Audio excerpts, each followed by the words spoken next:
काफी अफरा तफरी हुई मेरी वजह से। तो उस सबको उसके लिए क्षमा, सबको इंतजार करवाने के लिए।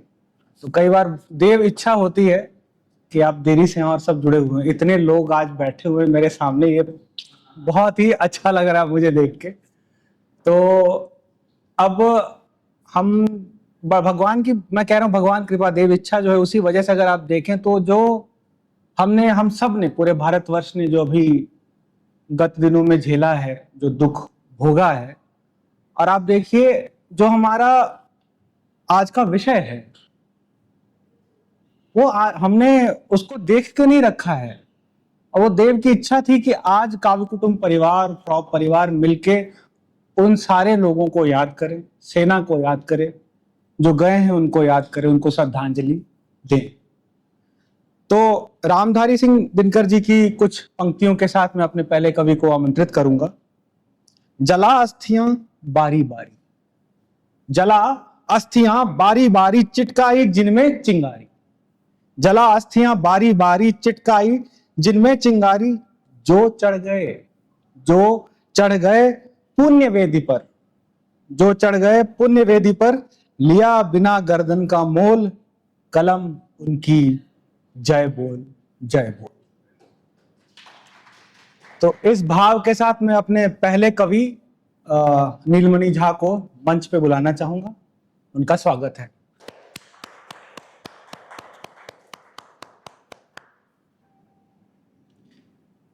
सर्वप्रथम माँ वीणा पाणी को नमन करता हूँ।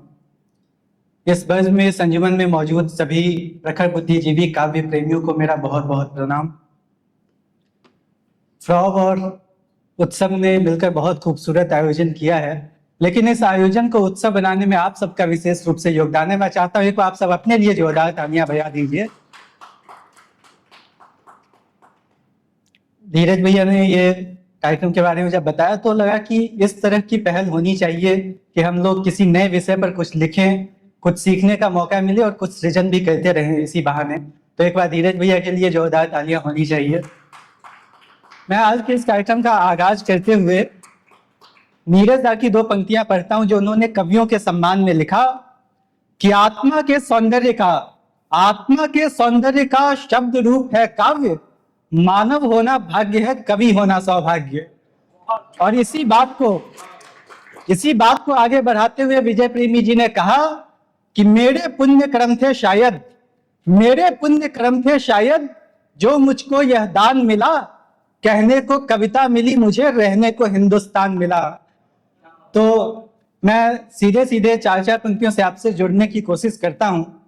जो आज का विषय निर्धारित किया गया और पिछले दिनों जो कुछ घटनाएं हुई हमारे देश में, हम सभी के मन में एक टीस है कि सरकार से, सैनिकों से एक अपेक्षा है कि वो हमारे जो सरहद के पार के वैरी हैं, जो दिन प्रतिदिन इस तरह की हरकत करते रहते हैं, उन्हें कुछ न कुछ सबक सिखाएं। मैं उनके लिए भी कुछ पंक्तियां समर्पित करूंगा, लेकिन उससे पहले मुझे अभी जो देश का हालात है, अपने आप को सशक्त करने की जरूरत है। तो मनवीर मधु जी की चार पंक्तियां पढ़ता हूं, फिर मैं अपने काव्य पाठ से जुड़ जाऊंगा। सुनिएगा कि जीवन में प्यार जो करो तो इतना करो कि होठ चुप अखियों का पानी बोलने लगे, निकलो समाज की भलाई के निमित्त ऐसे, सच में बुराई पानी पानी बोलने लगे, परिश्रम में बहे पसीना इतना बहे कि देख ले तो पानी पानी पानी बोलने लगे, युद्ध लड़ना पड़े तो यूं लड़ो कि दुश्मन भी हो के पानी पानी पानी पानी बोलने लगे। चार पंक्तियां पढ़ता हूं, आपके और अपने परिचय की पंक्तियां पढ़ता हूं, सुनिएगा कि साधकों की साधना में साध्य ही समाहित है, शांति के समस्त संताप जानते हैं हम, ऋषि मुनि ज्ञान और विज्ञान की जो बात हो तो शून्य से अनंत का हिसाब जानते हैं हम, रावण सा रिपु हो या काल क्रूर कंस जैसा, हर युग जीत की बिसात जानते हैं हम, पवन के पुत्र से प्रवीण हो, पाप और पुण्य के प्रताप जानते हैं हम। बहुत बहुत शुक्रिया। मैं निर्धारित विषय पर कुछ पंक्तियां पढ़ता हूं कि तहत नहीं पढ़ता हूं कि ये हमारे सैनिकों के शौर्य का कलाम है, ये हमारे सैनिकों के शौर्य का कलाम है। सीमा की रक्षा करते उनके जज्बे को सलाम है। देश सेवा राष्ट्रहित के जो मुरीद हो गए, देश सेवा राष्ट्रहित के जो मुरीद हो गए, उनके कर्म प्रणम्य है जो शहीद हो गए।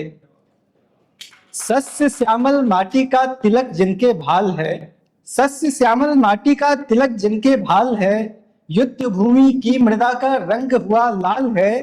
काल के कराल का विकराल रूप देखिए, शत्रु के वक्ष पर तांडव कमाल है। और अमर तिरंगा अंबर तक लहराता है लहराएगा, अमर तिरंगा अंबर तक लहराता है लहराएगा। चंद जयचंद विभीषण से यह देश नहीं बच पाएगा। सरहद पार वैरी चाहे जितने भी उधम मचाएंगे, सरहद पार वैरी चाहे जितने भी उधम मचाएंगे, देश के सैनिक उनको उनकी भाषा में सबक सिखाएंगे, देश के सैनिक उनको उनकी भाषा में सबक सिखाएंगे। मैं एक छोटा सा गीतांश पढ़ता हूँ। हम सभी लोग जो यहाँ शहर में बैठे हैं, हम सभी का मूल कहीं ना कहीं किसी न किसी गांव से जुड़ा होता है।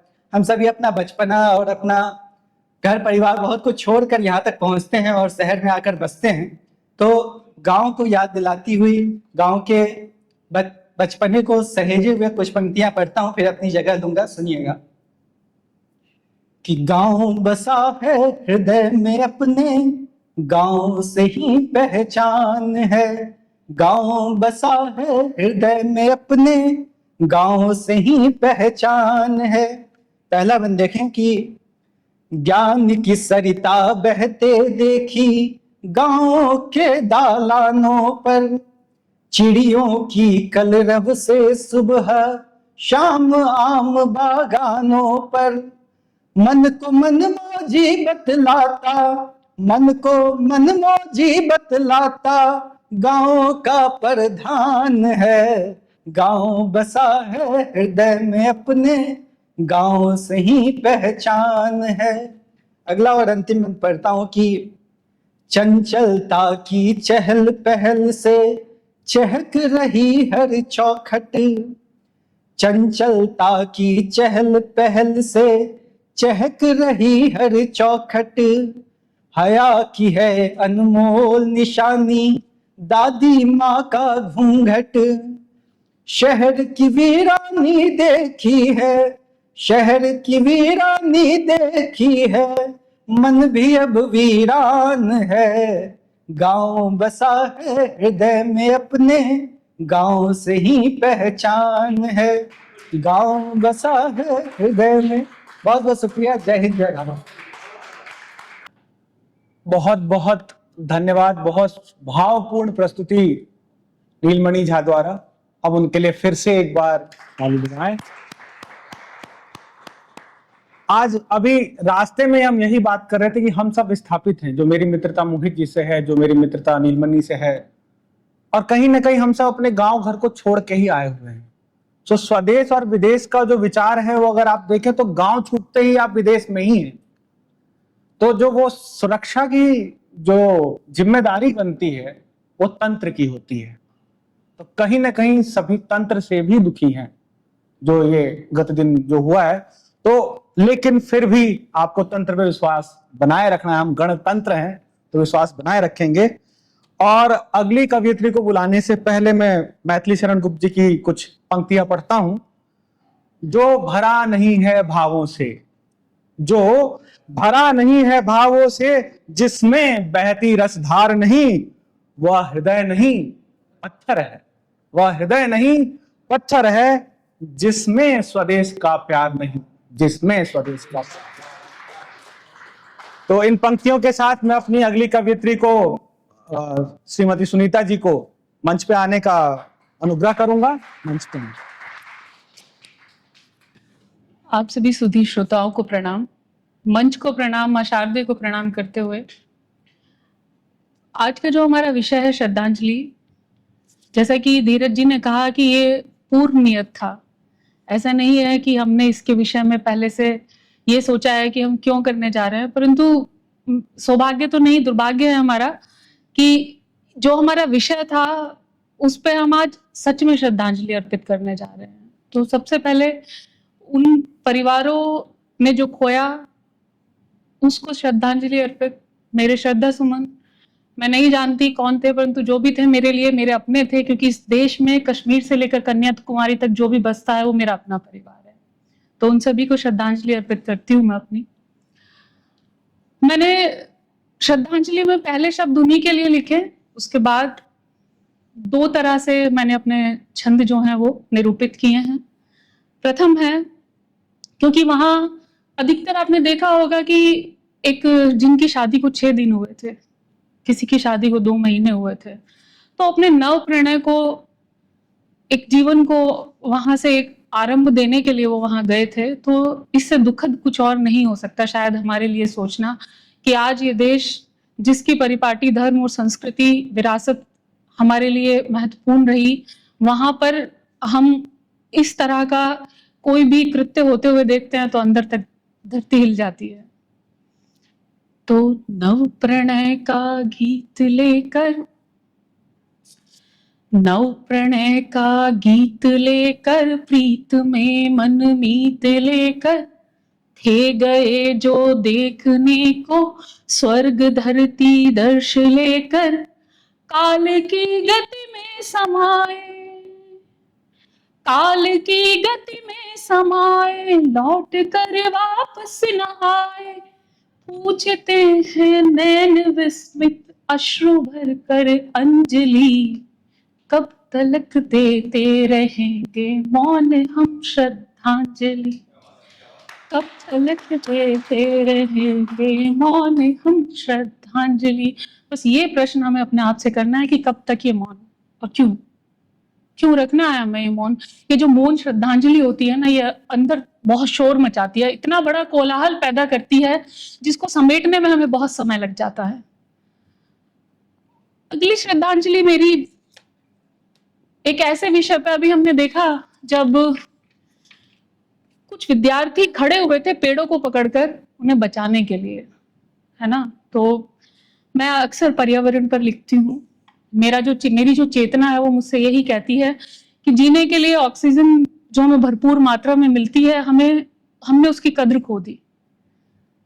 तो आज जब उन वनों को काटा जा रहा है तो उनके विषय में भी एक श्रद्धांजलि उनके लिए अर्पित करते हुए मैंने लिखा था, सांझ ढलते पंछियों का थे बने जो घोंसला, सांझ ढलते पंछियों का थे बने जो घोंसला, धूप में तपते पथिक का थे बढ़ाते हौसला, झुक गई शाखाएं जिनकी लद गए फल फूल से, सींचते निज देह को जो थे धरा की धूल से, नदियां खेली गोद में बन के जलधारा चली, उन्नति के वास्ते कट रहे वनों को है श्रद्धांजलि, उन्नति के वास्ते कट रहे वनों को है श्रद्धांजलि।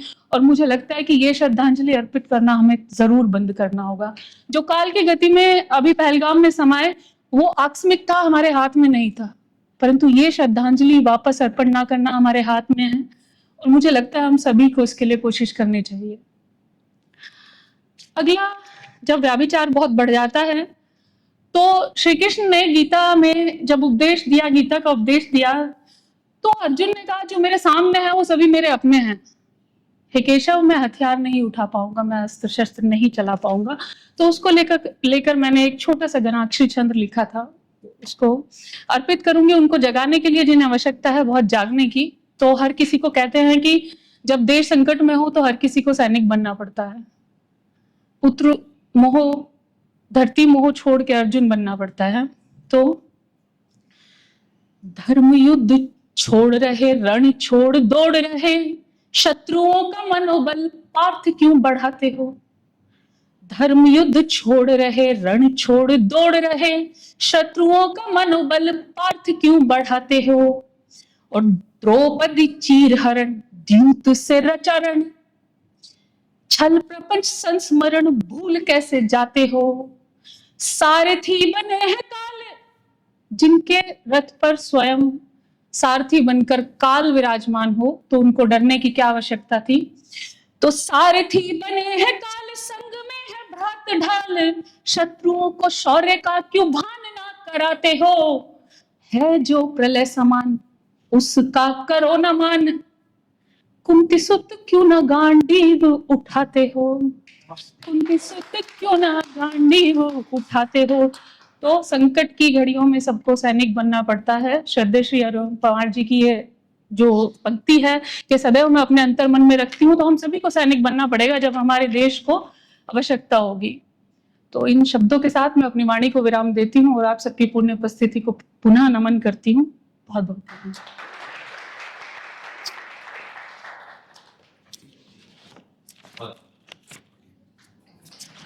हम सब सुनीता जी के लिए एक बार फिर से भगवान का सम्मान करें। उनका इतना भावपूर्ण उन्होंने प्रस्तुति करी है, ऑलमोस्ट मैं कह सकता हूं कि आप उसको महसूस कर सकते हैं। जो भाव थे वो आत्मसात करने योग्य हैं, जो पर्यावरण को लेके हैं।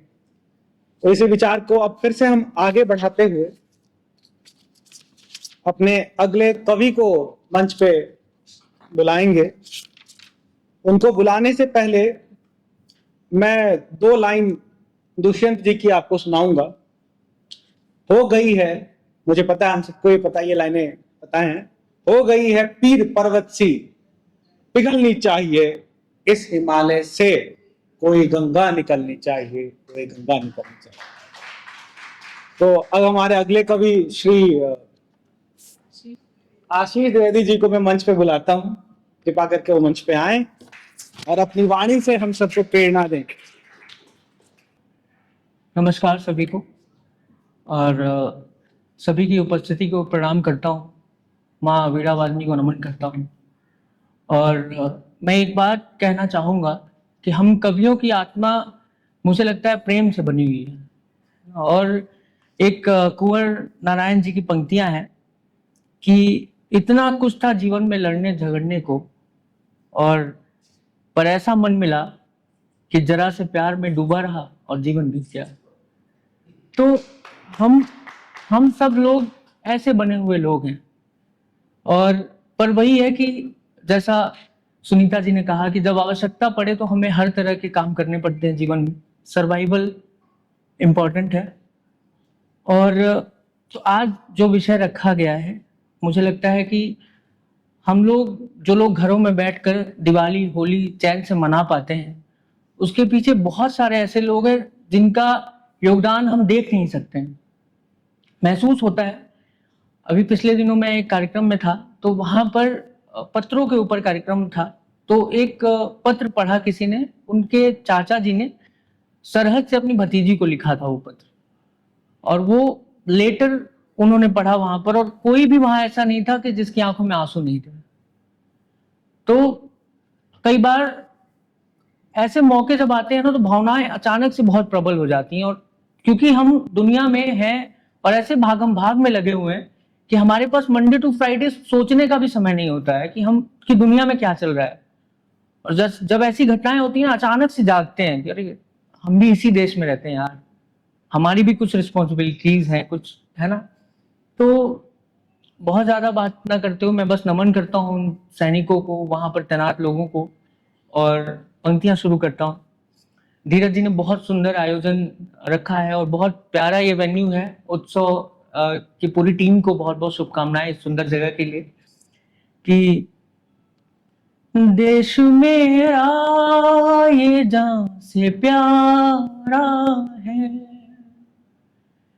देश मेरा ये जान से प्यारा है, मैंने सरहद पे घर बनाया है, वो जो माटी की जिसमें खेले थे,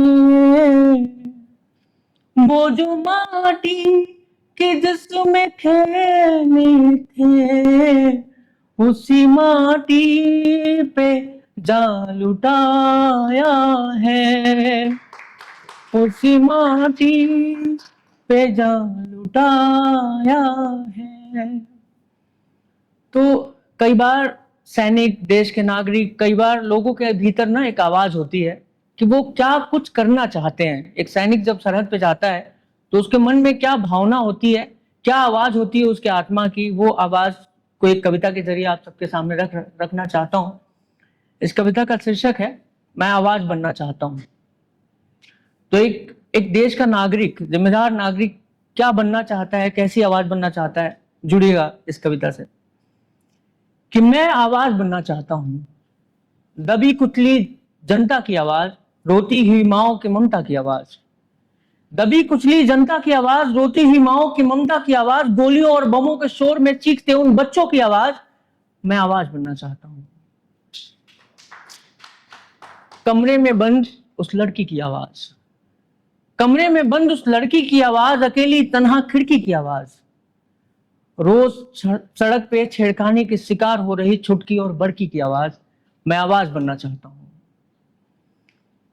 जमी में दबे उस लाश के फुसफुसाहट की आवाज, जमी में दबे उस लाश के फुसफुसाहट की आवाज, धीरे धीरे तेज होते सांसों के घबराहट की आवाज, और तुमसे छूटकर बहुत दूर जाते वक्त मेरे लड़खड़ाते कदमों के हड़बड़ाहट की आवाज। मैं आवाज बनना चाहता हूं। मैं आवाज बनना चाहता हूं।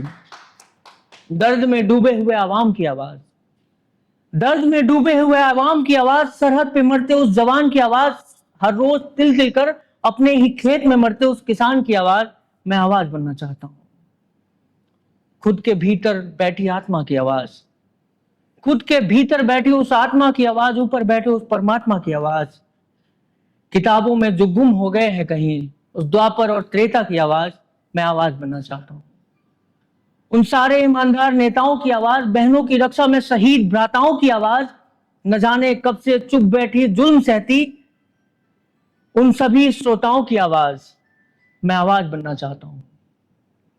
हादसे में शिकार उन लोगों की आवाज, मस्जिद में होते नमाज रोजों की आवाज, गुमनामी के अंधेरे में खो चुके उन आविष्कार और खोजों की आवाज। मैं आवाज बनना चाहता हूं।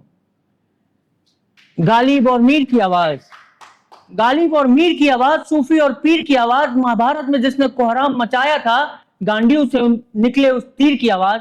मैं आवाज बनना चाहता हूं। राम और रहीम की आवाज, अर्जुन और भीम की आवाज, दंगे में जो मारा गया था कल ही अब्दुल के भाई करीम की आवाज। मैं आवाज बनना चाहता हूं। मैं आवाज बनना चाहता हूं। उन तमाम लिखने वालों की आवाज, उन तमाम लिखने वालों की आवाज, कुछ कुछ मेरे जैसे ही दिखने वालों की आवाज, अंदर ही अंदर घुट घुट कर चुपचाप ही चीखने वालों की आवाज। मैं आवाज बनना चाहता हूं। मैं आवाज बनना चाहता हूं। मैं आवाज बनना चाहता हूं। बहुत बहुत शुक्रिया, बहुत प्रेम से आप लोगों ने इस कविता को सुना। मैं अपने परिचय की दो शेर पढ़कर जगह लेता हूं और फिर से सभी को ढेर सारी शुभकामनाएं देता हूं इस कार्यक्रम ऐसी जगहों पर आयोजित करने के लिए और ऐसी भावनाओं को जागृत करने के लिए भी। खुशी से जंग है उदासी का, ये मेरे परिचय का शेर है कि खुशी से जंग है उदासी का, ये भी कोई ढंग है उदासी का, और हम पे बस एक रंग फपता है, हम पे बस एक रंग फपता है, और वो एक रंग है उदासी का। बहुत बहुत शुक्रिया, बहुत आभार। इतनी सुरीली आवाज के लिए हम सब एक बार ताली बजाएंगे और हम सब वैचारिक एकता की आवाज बन जाए। आशीष भाई की विचार की वैचारिक एकता को हम आत्मसात कर पाए, उसकी आवाज। तो रामधारी सिंह की जो कविताएं हैं वो मेरे लिए, आप समझिए, मैं कविता जो भी थोड़ा बहुत बोलता हूँ वो उनकी वजह से ही बोलता हूँ, क्योंकि मैंने बचपन में जो भी पढ़ी, जो उनको पढ़ा, उससे जो ऊर्जा आती है। तो जब हम बात करते हैं जवानों की, सेनाओं की, किसी भी देश के लिए, तो एक लाइन जो मेरे मुख पे हरदम रहती है, क्षमा सोभती उस भुजंग को जिसके पास गरल हो, उसका क्या जो विषहीन दंतहीन सरल हो। तो इस पूरे शब्द का लबोलवाब यही है कि अगर आपको प्रीत भय बिनु प्रीत न होई, तो अगर आपको शांति चाहिए, आपको प्रेम चाहिए, उसके लिए भी थोड़ा सा भय आवश्यक है। आपके रिपुदल को आपसे भय होना चाहिए। तो इस सब विचार को हम फिर से वापस आगे बढ़ाते हैं और मैं अपने अगले कवि श्री प्रवीण जी को मंच पे आने का अनुग्रह करूंगा। मंच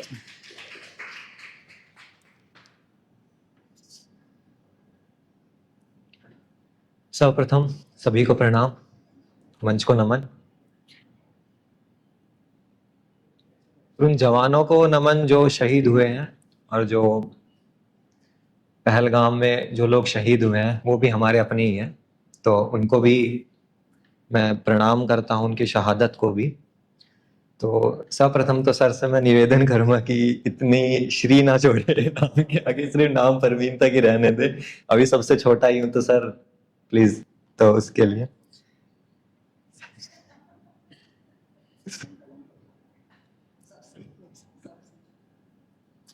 तो सर्वप्रथम मैं सिर्फ 2 पंक्तियों से शुरुआत करूंगा कि जो जवान हुए हैं, जो शहीद हुए हैं, क्षमा करना, तो उनको समर्पित है कि शाम बेरंग आंखें नम है, शाम बेरंग आंखें नम है, दिन उल्टे हो चले हैं। शाम बेरंग है, आंखें नम है, दिन उल्टे हो चले हैं, सिर्फ आपके चले जाने से।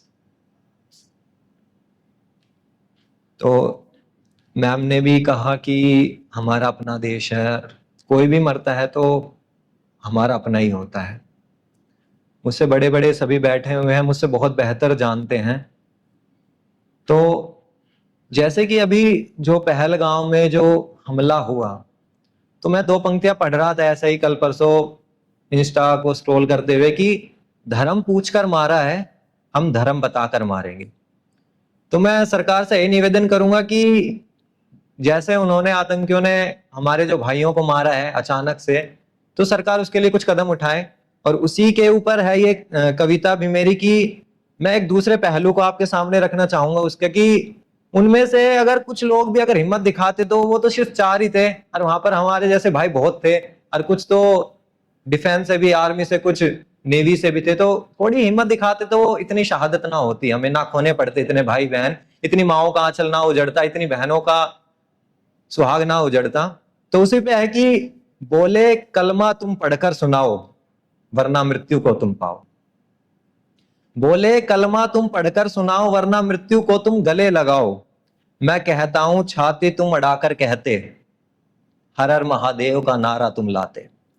मैं कहता हूं छाती तुम अड़ाकर कहते, हर हर महादेव का नारा तुम लाते। 25 में से 5 ही वीर बन जाते, कि 25 में से केवल 5 ही वीर बन जाते, बाकी तो छाया से ही डर जाते, कि बाकी तो छाया से ही डर जाते।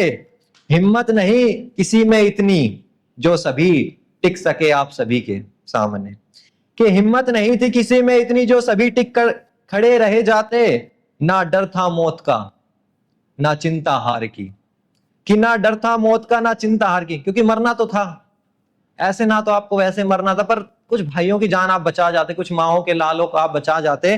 कि ना डर था मौत का, ना चिंता हार की, बस बात धर्म की और भगवा के प्यार की, कि बात बस धर्म और भगवा के प्यार की। माओं की ना ममता रोती, बहनों की ना मांग उजड़ती, कि माओं की ना ममता रोती, बहनों की ना मांग उजड़ती।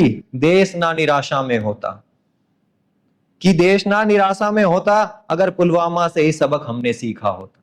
जो पुलवामा हमला हुआ था उसी से अगर हमने सबक सीखा होता, कि देश ना निराशा में होता, अगर पुलवामा से ही हमने सबक सीखा होता। मैं कहता हूं सरकारें अब भी तुम संभल जाओ, कब तक वीरों की आहुति यूं ही बार बार दिए जाओ।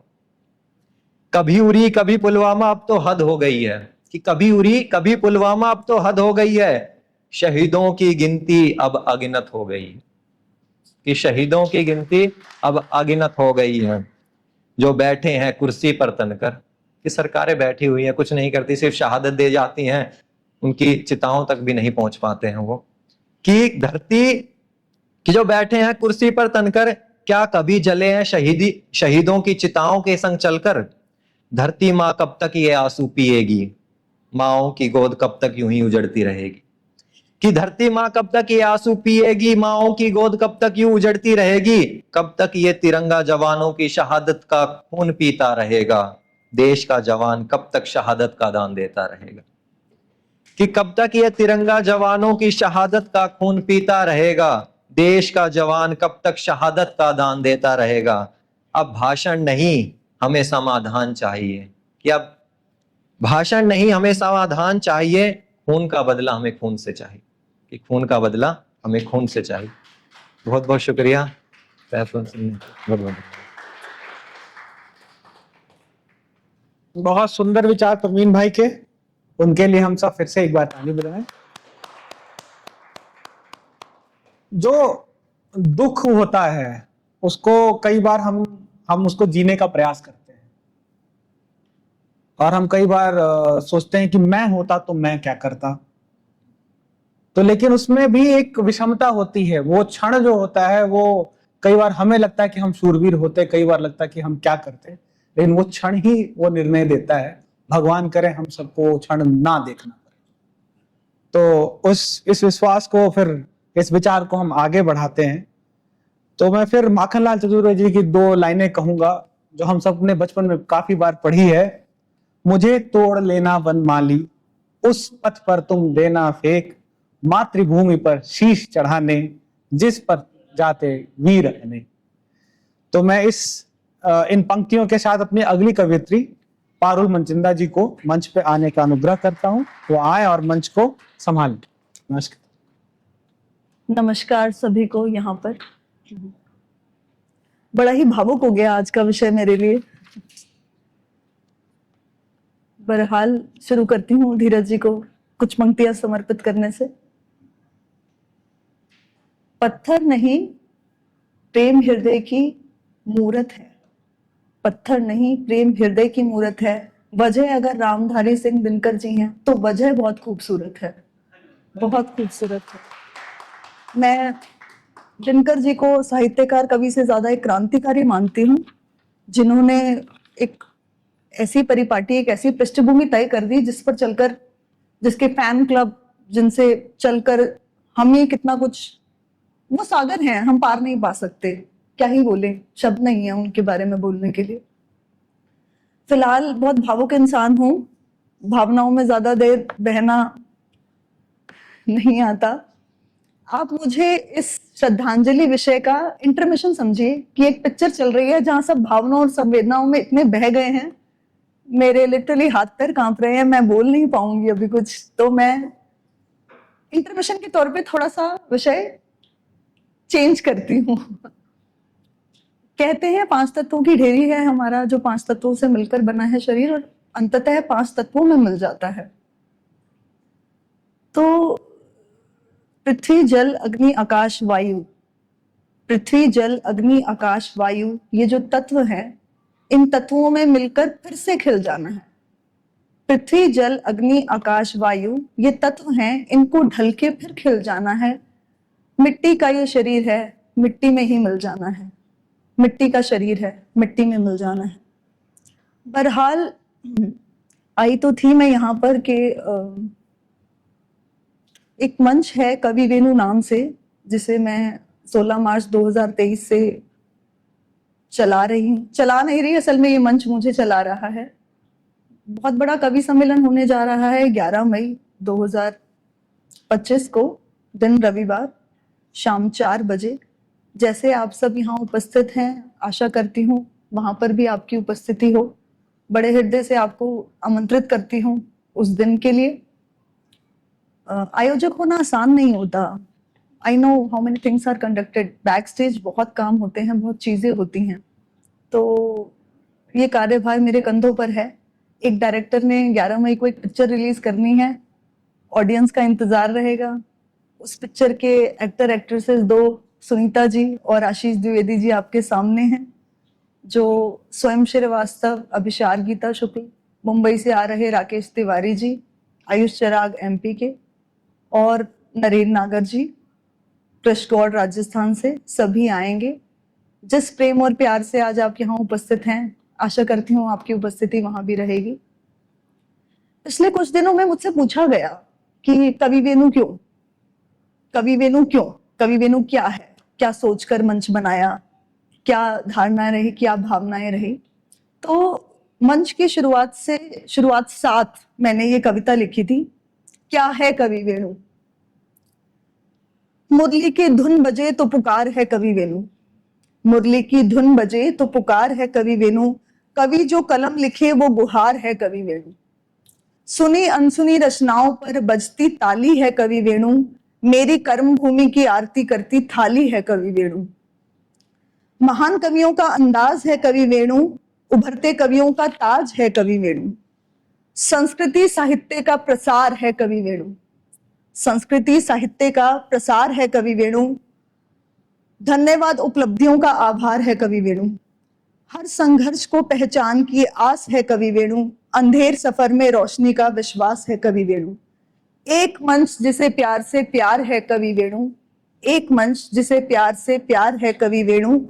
एक ही सागर की बूंदे हम सब, एक ही सागर की बूंदे हम सब, बस यही सार है कवि वेणु, बस यही सार है कवि वेणु। इस मंच का उद्देश्य साहित्य का प्रसार करना था, जहां पर इंसान इंसानियत को समझे और जहां बिना धर्म जाति आदमी औरत किसी भी कास्ट या क्रीड पर विरोधाभास ना होते हुए एक ही मंच पर एक ही सार में सब हिंदुस्तान की इंसानियत की और साहित्य संस्कार संस्कृति को आगे बढ़ाएं। जब श्रद्धांजलि की बात करते हैं तो अंजलि में श्रद्धा और संवेदना भर के उनको अर्पित की जाती है। मेरी श्रद्धाएं, मेरी भावनाएं, संवेदनाएं पहलगाम में जो भी हुआ उनके सामने अर्पण करते हुए शब्दहीन हूं, माफी चाहूंगी। काफी संवेदनशील रहे पिछले कुछ दिन। बहरहाल जब घर में किसी को श्रद्धांजलि दी जाती है या कुछ जाते हैं तो घर में गरुड़ पुराण या भागवत गीता का पाठ होता है। इंसान बेबस है, जब उसके हाथ में कुछ नहीं होता तो वो भगवान के आगे अपने आप को समर्पित कर देता है, क्योंकि ऑप्शन नहीं होता कोई और। पर जीते जी जागते समझते हुए बुद्धि और चित्त के साथ अपने आप को समर्पित करना बड़ा मुश्किल है। तो पिछले दिनों एक कविता लिखी थी, वेणु समर्पण, जो कृष्ण जी की बंसी थी उसका समर्पण, जिसे 27 अखबारों ने सराहा। मायावती कॉलेज में काफी प्रशंसाएं मिली, वहां से लौटने के बाद बड़े कवियों ने बड़ी प्रशंसा की। वो कविता आपके सामने रखती हूँ, वेणु समर्पण। ये वो हार नहीं है जो इंसान के पास कुछ नहीं रह जाता तो वो हार जाता है। ये वो हार है जो वेणु जानते बूझते समझते हुए, ताकत उसमें नहीं है कि आपके पास कुछ नहीं था आपने माफ कर दिया, ताकत उसमें है आपके पास पावर थी, उसके बावजूद आपने माफ किया। तो एक भक्त की निशानी होती है कि वो जानते बूझते समझते हुए भोग विलासिताओं को जीते हुए कितना समर्पित होता है। तो वेणु समर्पण लिखा है, जो भी भागवत गीता पढ़ते हैं या जानते हैं आप सुनेगा, आप आनंद ले पाएंगे। अधरों पे माधव के बाजे जो मुरलिया, वेणु की नाद धुन पग रोक नहीं पाती है। बांसुरी पुकार सुन बोराई गोपियन, यद कद लोक लाज तज भज भज जाती है। ग्रह काज सुहाए नहीं, भोजन भी खाए नहीं, चूल्हे में आग छोड़ रण छोड़ को दे आती है। माखन निकाल दई, छीके पे संभाल लई, प्रतीक्षा शाम शाम ढल सज धज जाती है। नयन मुंदे स्वप्न में अपने मुकुंद को, लोरी की लार दे प्रेम से सुलाती है। नृत्य निरत करे सांवरे को सोहने के, सोहे ना सवरिया तो खिज खिज जाती है। चीर भी चुराए कृष्ण वस्त्र भी चुराए कृष्ण, चीर भी चुराए कृष्ण वस्त्र भी छिपाए कृष्ण। लाज शर्म मारी मुख नीर में छिपाती है। क्षमा करे याचना जो हरि गोपिन की, क्षमा करे याचना जो हरि गोपिन की। थिरक थक नाच साथ नच नच जाती है। ओढ़न समारे नहीं, केश सवारे नहीं, भूल पादुकाएं बिन श्रृंगार पग पैर बढ़ाती है। पीतांबर प्रिय प्रीतमा रास जो रचाए, तो पग बांध घुंघरू रास रच मिच जाती है। मुरलीधर मगन भय, मुरलीधर मगन भय, बंसी सुर उर धर लय, सोतन कह बंसी को जल भुन जाती है। ईर्खा छिपाई के आस जतलाई के, वेणु नाम जग को अपना बताती है। ईर्खा छिपाई के आस जतलाई के वेणु नाम जग को अपना बताती है। धर्म अर्थ काम मोक्ष जड़ और चेतना, धर्म अर्थ काम मोक्ष जड़ और चेतना, सार सारथी का भेद पार नहीं पाती है। काम क्रोध लोभ मद मोह विकार वश, छूटे ना छुटाए टीस छोड़ नहीं पाती है। काम क्रोध लोभ मद मोह विकार वश, छूटे ना छुटाए टीस छोड़ नहीं पाती है। लंबी है कविता, बहरहाल अंत पढ़ती हूँ। संवेदनी निवेदनी शीश धरे चरणों में, संवेदनी निवेदनी शीश धरे चरणों में, बिछोड़ा कष्ट केशव का सह नहीं पाती है। तार लो निवार लो स्वीकार लो प्रभु जी, तार लो निवार लो स्वीकार लो प्रभु जी, वेणु हार हार हार जाए समर्पण गाती है। वेणु हार के भी हार जाए समर्पण गाती है। प्रेम की सबकी अपनी परिभाषाएं हैं, मेरे लिए प्रेम समर्पण और सम्मान है केवल। तो हर उस कवि हृदय को, कवि को समर्पित ये कविता, श्रद्धांजलि को अर्पित ये कविता समर्पण ही है जो प्रेम को उसकी पराकाष्ठा पर ले जाता है। तो सभी को बहुत बहुत प्रणाम इतने प्यार से सुनने के लिए। एक बार फिर से अपने आगामी कार्यक्रम जो 11 मई पीएसके निर्माण विहार ईस्ट दिल्ली में होने जा रहा है, आप सभी का हृदय तल से वहां पे उपस्थिति चाहूंगी। सभी का स्वागत है। धन्यवाद। कृष्ण का नाम लिया मनचंदा जी ने, तो कृष्ण प्रेम के भी द्योतक हैं, कृष्ण रण के भी द्योतक हैं, वो बंसीधारी भी हैं, वो चक्रधारी भी। तो इस भाव को आगे बढ़ाते हुए हम लोग अगले कवि को मंच पे बुलाएंगे। मैं श्री वीडी पालीवाल जी को मंच पे बुलाना चाहूंगा। स्वागत।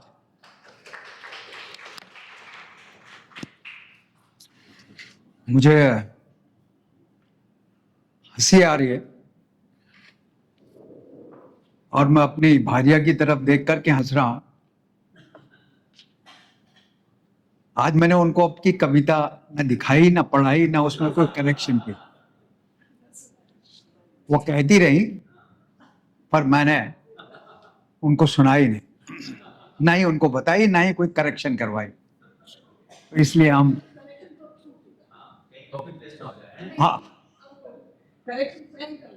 इसलिए हम एक दूसरे को देख करके हंस रहे थे। आज का tribute, all that has made us, बहुत ही खूबसूरत हेडलाइन है। और आज की मेरी कविता या नज्म जो मैं पढ़ूंगा वो पोएम्स एंड रिदम पे बेस्ड है। मेरे जीवन में किसी न किसी रूप में, जो किसी न किसी रूप में मेरे जीवन के भागीदार रहे और मुझे इस जीवन यात्रा में वहां से यहां तक ले आए, आज की ये शब्द उन सभी को समर्पित हैं।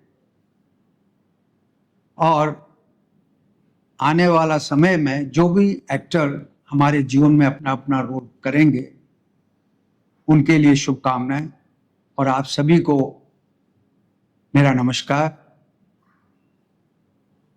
और अच्छे भविष्य की कामना करते हुए मैं अपनी इन शब्दों को आपके सामने रखूंगा। दबे दबे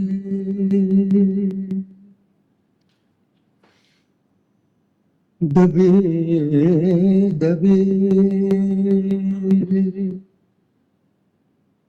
यादों के बीच दबे दबे यादों के बीच मखमलेत से चमकीला पत्थर निकला। दबी दबी यादों के बीच मखमली रेत से चमकीला पत्थर निकला और कहा तेरे मायूस लब और कहा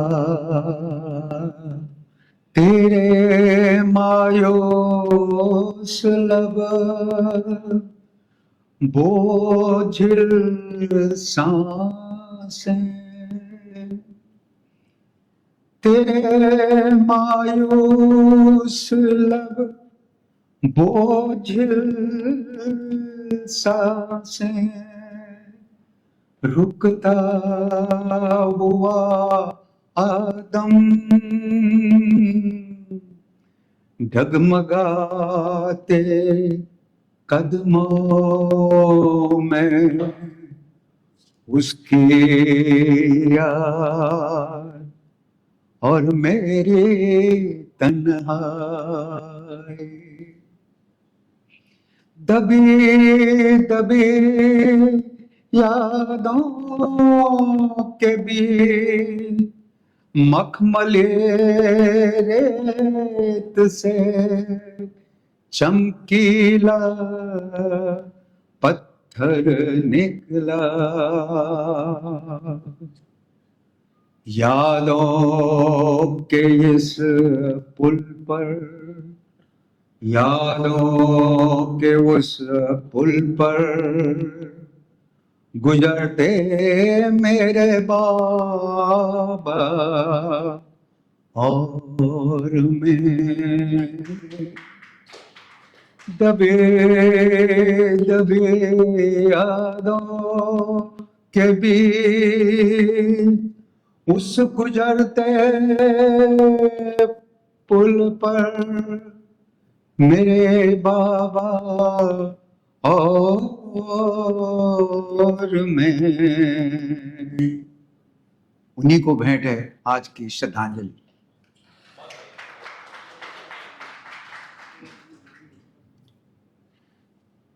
न जाने वो सब लोग हमारे जीवन में अपना रोल प्ले करते हैं, चले जाते हैं, हम आगे बढ़ते रहते हैं, हर मौसम में उनको देखते हैं, हर उनकी यादों को झांकते हैं, पर वो फिर नहीं आते।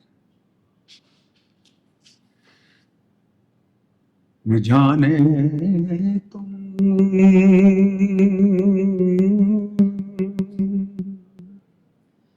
न जाने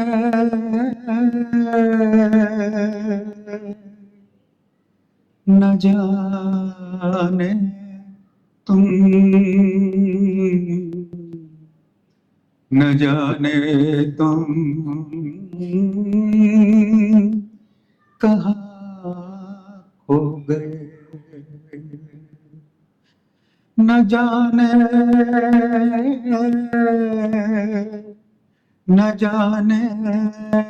तुम कहाँ खो गए। ख्यालों में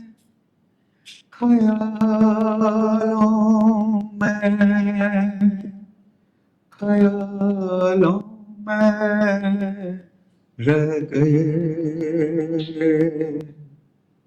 न जाने तुम कहाँ खो गए।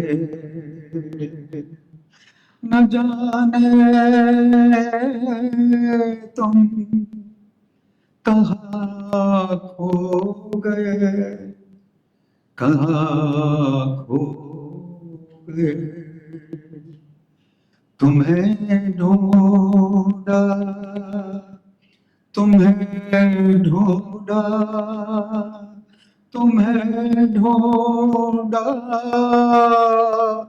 ख्यालों में, न जाने तुम कहाँ खो गए। उमड़ता सावन देखा, उमड़ता सावन देखा, पतझड़ का दर्द देखा, बसंत की खुशबू देखे, न जाने तुम, न जाने तुम, न जाने तुम,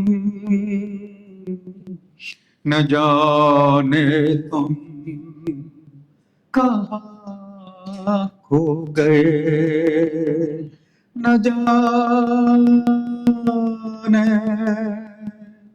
न जाने, न जाने तुम कहाँ खो गए। मैं मेरा इंतजार, मैं मेरा इंतजार ठहर गया, ठहर गया, मैं मेरा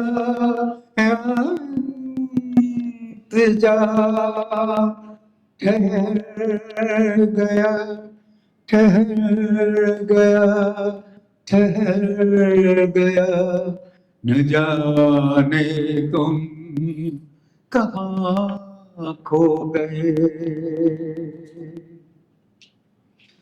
बारिश के फुहारे देखी, डूबता सूरज देखा, बारिश की फुहारे देखी, डूबता सूरज देखा, न जाने तुम, न जाने तुम कहाँ खो गए, कहाँ खो गए, कहाँ खो गए।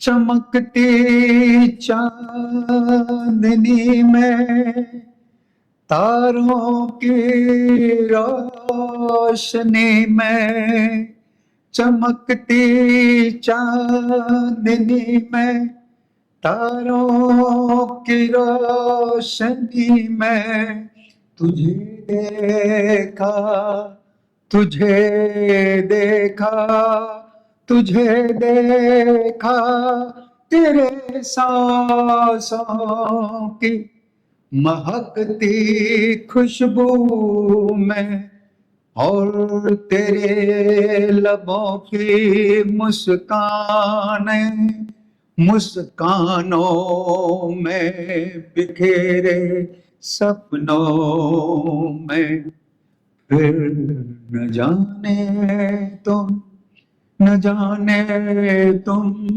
न जाने तुम कहाँ खो गए, कहाँ खो गए, कहाँ खो गए, न जाने तुम कहाँ खो गए, कहाँ खो गए।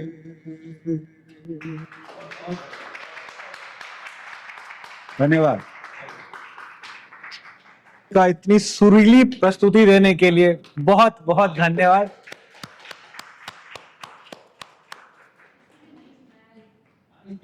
इसलिए नहीं अच्छा।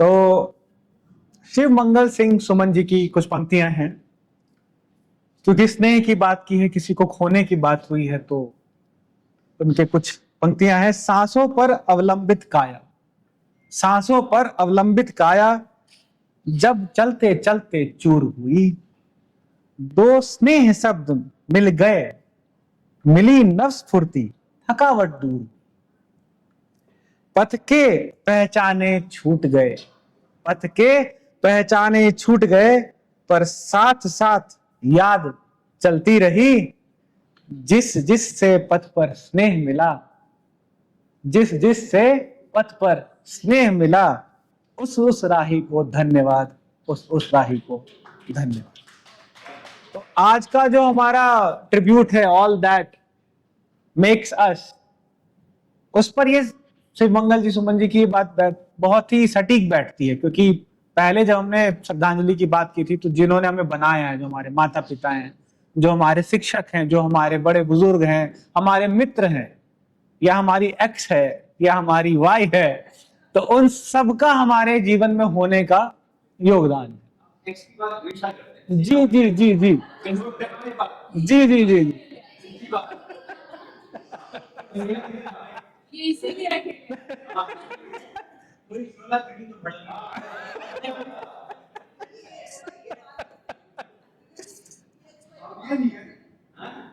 देखिए, मैं मुखर होके कह रहा हूं, कहीं सबका एक्स और वाई है।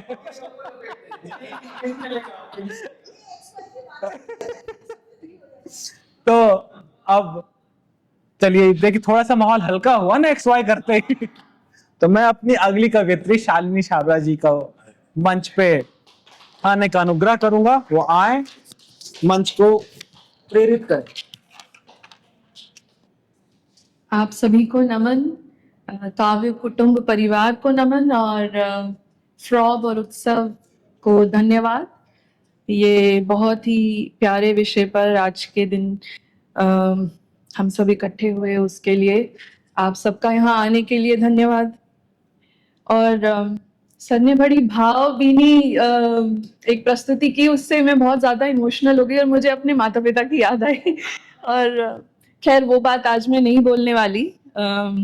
आज जो मैं पढ़ने आई हूँ वो हमारे आसपास गत दिनों में जो घटनाएं हुई हैं या जो हैं उन सब का समावेश, और मेरी श्रद्धांजलि उन सब लोगों को या उन सब विषयों पर जिनके बारे में हम ज़्यादातर मतलब बहुत आसानी से नहीं सोचते, लेकिन फिर भी अपना समय देकर उस विषय पर सोचना हमें चाहिए। ये सोचते हुए मेरी भावनाएं, जब श्रद्धांजलि शब्द मेरे दिमाग में आया, तो जो मैं लिख सकती थी उस शब्द को सोचते हुए वो प्रस्तुत करती हूँ। कुछ लोग एकत्रित हुए हैं जंगल में, उस मोड़ पर जहां आज शोक सभा है। सब उन हजारों पेड़ों को श्रद्धांजलि देने आए हैं जिनकी कल रात हत्या कर दी गई। कुछ इंसान मृत पेड़ों को देखकर रो रहे हैं और कुछ जिंदा पेड़ों से लिपटकर।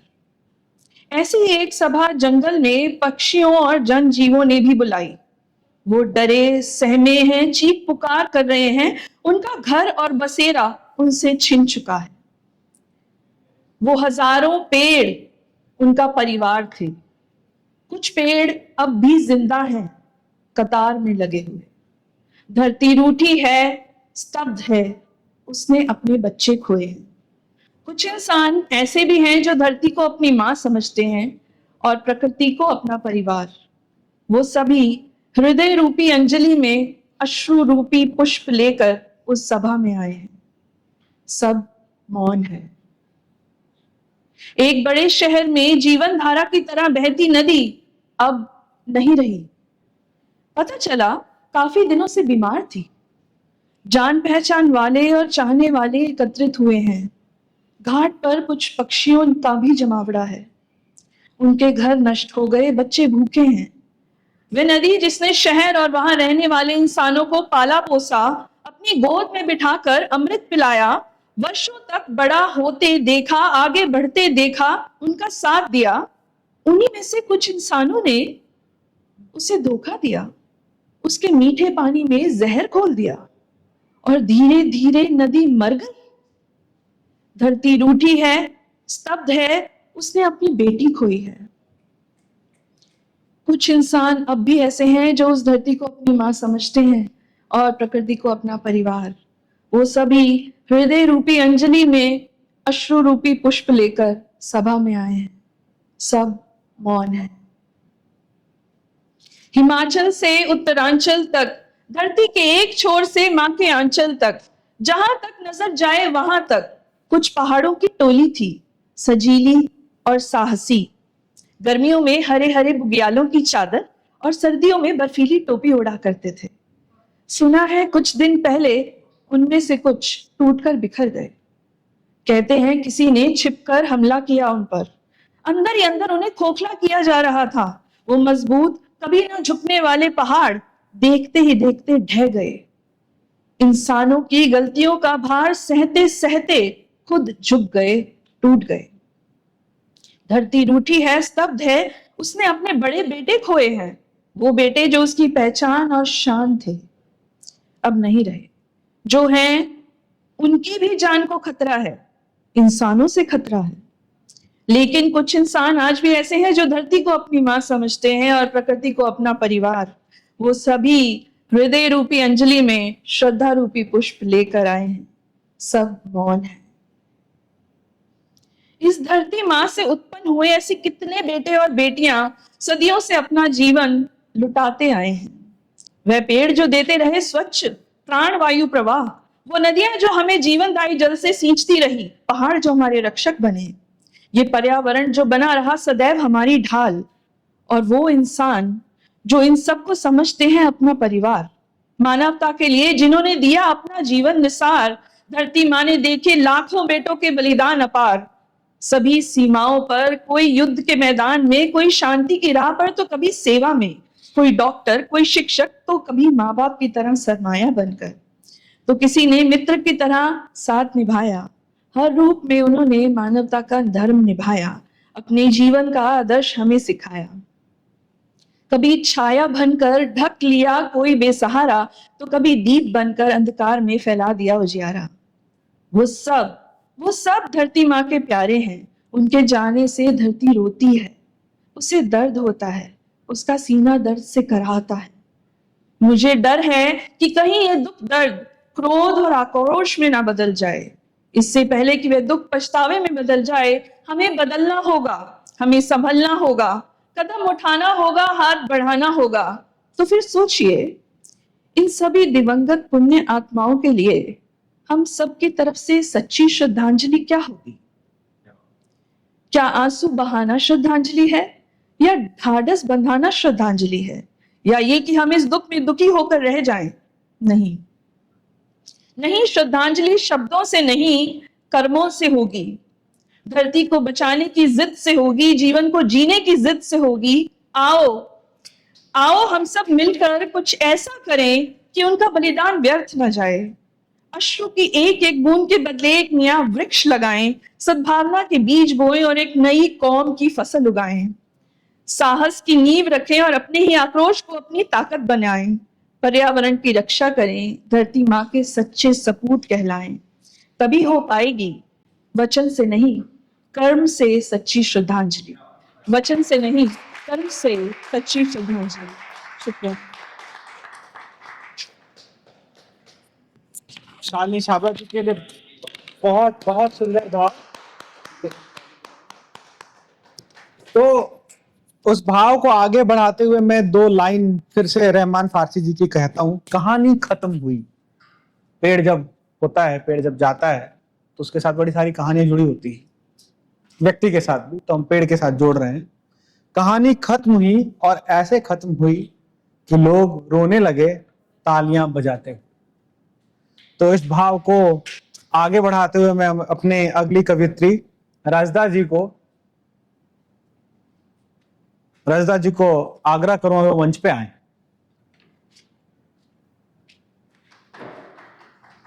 स्वागत है। हालांकि मेरी तैयारी तो कुछ है नहीं, मैं थी नहीं, इसलिए मैंने अपना नाम अंकित नहीं कराया था। लेकिन श्रद्धांजलि के लिए मैं बहुत कंफ्यूजन में थी। मैंने आपसे पूछा भी था कि श्रद्धांजलि आपने कहा विषय, लेकिन वो ऐसे मतलब पेश करना होगा ये मुझे नहीं मालूम था। लेकिन तब मैंने बहुत कुछ सोचा, ऐसे लिखना शुरू किया जैसे लगे कि मैं उस पे वो लिख रही हूँ, श्रद्धांजलि क्या है, अर्पित करना श्रद्धांजलि है, आंसू से श्रद्धांजलि अर्पित करते हैं, फूल से करते हैं। तो फिर मुझे लगा नहीं, अभी हमारे बापू भी हैं। फिर मैं अभी घर गई थी तो पापा की याद भी बहुत आई, तो मैंने लिखा। लेकिन अब तो समझ में नहीं आ रहा है कि सारी श्रद्धांजलि छोटी हो गई है, अभी ये इतना बड़ा वाकया हो गया। तो ये हम सब के लिए, पूरे देशवासी के लिए बहुत ज्यादा तकलीफ की बात है, और सब महसूस कर सकते हैं, क्योंकि आदमी अब निर्भय होकर कहीं नहीं जा सकता है, इसलिए बहुत ज्यादा दुख की बात है। तो मैं एक छोटे से शेर से अपनी बात कहूंगी। पहले मैं बापू के लिए कुछ कहना चाहती हूँ। बिछड़ा कुछ इस अदा से रुत ही बदल गई, एक शख्स सारे शहर को वीरान कर गया। तो बापू की जो बातें थी, वो उनका जो अंदाज था कि भाई वो अहिंसावादी थे, वो ही सबसे बड़ा हथियार था। वो उस विचारों को चलते चलते मतलब कहीं ये चीज खो गई है। लेकिन हालांकि अब वो बात नहीं रही, लेकिन हमें अपने आप को इस चीज पे चलना चाहिए। तो मैंने उनके लिए थोड़ी सी लिखी है कुछ ऐसे। ऐसा गया वो संत आया नहीं कोई, दुनिया की भीड़ में वैसा नहीं कोई। जैसे बोलते थे वो कोई बोलता नहीं, आंखों में एक स्वप्न था स्वराज चाहिए, आंखों में एक स्वप्न था स्वराज चाहिए। वाणी में ही नहीं निहत्थे नहीं थे वो, वाणी में ही हथियार था, निहत्था नहीं थे वो। मरते हुए जुबां पे एक नाम, मरते हुए जुबां पे एक नाम आ गया, जो दिल में बस रहा था, हे राम आ गया। मरते हुए जुबां पे, ये मैं उससे बहुत ज्यादा मानती हूँ कि मरते समय वही आता है दिल में जो आपके दिल में मतलब बसा हो, जुबान पे आता है। तो मरते हुए जुबां पे एक नाम आ गया, जो दिल में बसे थे, हे राम आ गया। महात्मा तो थे ही, दिलों में देश प्रेम था, ऐसे ही देश के बापू नहीं थे। तो ये बहुत अच्छी बात है, मैं उनके लिए बहुत ज्यादा सोचती हूँ और पढ़ती भी हूँ। किसी शायर ने लिखा था, अभी जैसे छोटे छोटे बच्चे मर रहे हैं कहीं भी, तो एक बाप भी तो होता है ना, एक माँ होती है। तो वो उन्होंने लिखा था, लहद में, लहद मतलब कब्र में, लहद में सोते हैं जो गोदियों के पाले थे, हम उनको रोते हैं जो हमको रोने वाले थे। ऐसी ऐसी मौतें हो जाती हैं कि इंसान सोचता ही रह जाता है। तो ये कितने दिल से निकला होगा कि लहद में सोते हैं जो गोदियों में पाले थे, हम उनको रोते हैं जो हमको रोने वाले थे। और इस बार पापा की याद भी बहुत आई। मैं गई थी घर पे, तो मम्मी तो है लेकिन पापा की याद बहुत ज्यादा आती, क्योंकि पापा की परी होती हैं बेटियां, तो मुझे पता है इसलिए। अब नहीं लौट के आने वाला, घर खुला छोड़ गया, घर छोड़ के जाने वाला। तो घर खुला हुआ है, सब लोग आते जाते हैं, सब कुछ है, लेकिन ऐसा लगता है कि नहीं, अभी पापा नहीं है। तो बहुत याद आते हैं मेरे पापा, क्यों बहुत याद आते हैं मेरे पापा, क्यों हमें छोड़ गए मेरे पापा। आपने कहा ना, तो मैं आपसे बंधी हुई थी, बिल्कुल आपके शब्दों को समझ रही थी। क्योंकि माँ बाप कितना भी कुछ दिन हो जाए ना, तो वो ऐसा लगता है उनकी उंगली छोड़ो नहीं। उनके आने की राह तका करते थे। पापा मेरे बाहर ही रहते थे, पुलिस में थे, तो उनके आने की राह तका करते थे। उनके आने पे बिन बुलाए मेहमान आया करते थे। हम बच्चों की मौज हुआ करती थी, एक मैं ही नहीं पूरी फौज हुआ करती थी। अब आंगन में कोई शोर ही नहीं होता, सुबह होती है मगर भोर ही नहीं होता, क्योंकि चिड़ियों की चहचहाट के साथ भोर होती है ना। तो अब आंगन में कोई शोर ही नहीं होती, सुबह होती है मगर भोर ही नहीं होती। परिंदे आज भी आते होंगे मगर चहचहाते नहीं, पानदान में अब पान भी नहीं बनता। पापा पान के बहुत शौकीन थे। पानदान में अब पान भी नहीं बनता। अब बड़े देग में पकवान भी नहीं बनते। अब बड़े देग में पकवान भी नहीं बनते। लिट्टी चोखा, पापा की बड़ी शौकीन थे। लिट्टी चोखा बिहार में तो बनता है, तो लिट्टी चोखा और नान भी नहीं बनते। क्यों मुझे याद आते हैं मेरे पापा? क्यों पापा अब आवाज ही नहीं देते? क्यों अब बच्चे शोर भी नहीं मचाते? कैसे कह दूं कि अब कोई भी मेरा नहीं? कैसे कह दूं कि अब मेरा कोई भी रखवाला नहीं? हाँ, मगर ये सच है कि अब मुझ पे कोई भी फक्र करने वाला नहीं।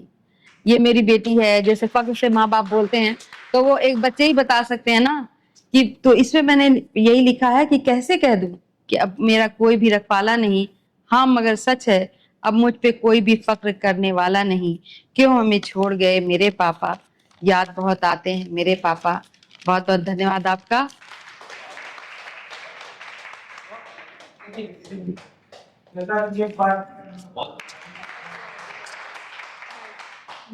अच्छा अच्छा।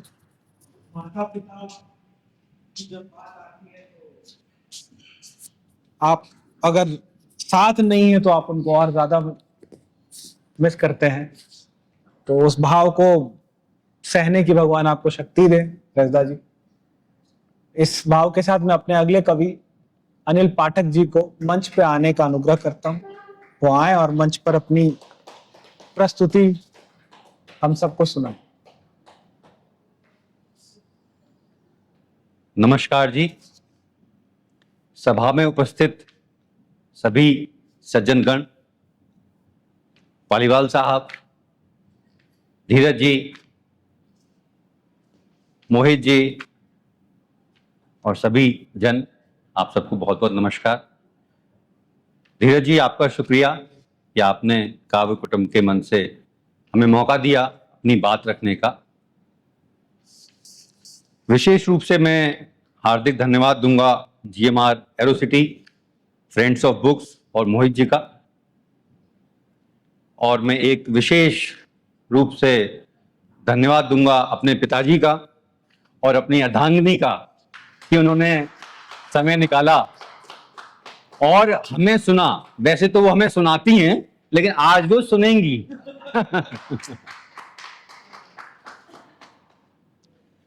जैसे ये जो टॉपिक था पुराना था, लेकिन अभी जो वाकया हुआ है बड़ा ही दर्ददारक है, तो कोई और विषय बनता नहीं है।